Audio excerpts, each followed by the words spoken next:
AC change out in a townhome here. Had to take the chimney off and all this gas piping. Get this out of the way. And I'm going to cut a hole there. Get my coil mounted in there. Okay, Corey's got the old unit out. We got our new, get the old A coil out there.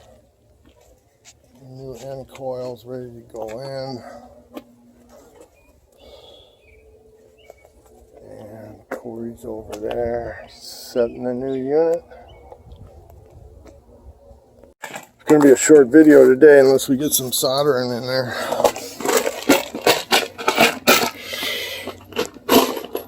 Did that fit right in there? Well, I cut it to length. But, oh, it was long? Yeah. Corey's out there soldering. I just cut this pan out big enough to allow the air flow. I had to take an inch off the right side and the back. I just want to get as much air up these little holes in this N coil as possible. So, a big mistake would be to leave a shelf extend halfway into this opening here. You gotta make sure that whole thing is getting airflow through your coil pan that it sits on in here. The other problem when you're putting in, different brands, the coil lines come out. Like for instance, the ICP coil here, carrier Bryant coil, whatever, comes out on the left side, which is on a Lennox where the chimney comes out. So that's kind of a problem. Trying to get that put back together. Let's see. Well, thank God this goes this way. And that should spin around and meet that. So that's going to work out if we can sneak our line set through here, which doesn't look so good. So we may have to come around the front with the line set. Probably so. And my door is right here. That was the sheet metal we made for this one. Just cut my holes in that and get that mounted.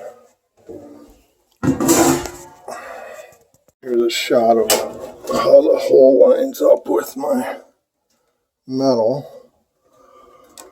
Looks like I need to take another ½ inch off of there to give it maximum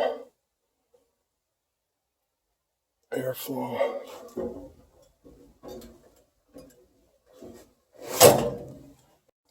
And then make sure none of your lines, your little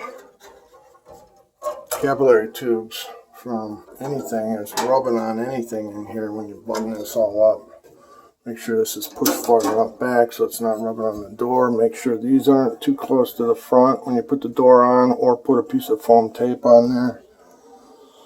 This one looks like it's going to be fine. But like that little thing is rubbing back there, get that off of that wall. Alright, we got our door patch back on there. Just gotta go grab the torch. I'll solder these lines together in here and we will flush. And then do the final hookup, pressure test, vacuum. Okay, we're all soldered in up here. Corey pressure tested. He's probably pulling a vacuum right now. Drain lines.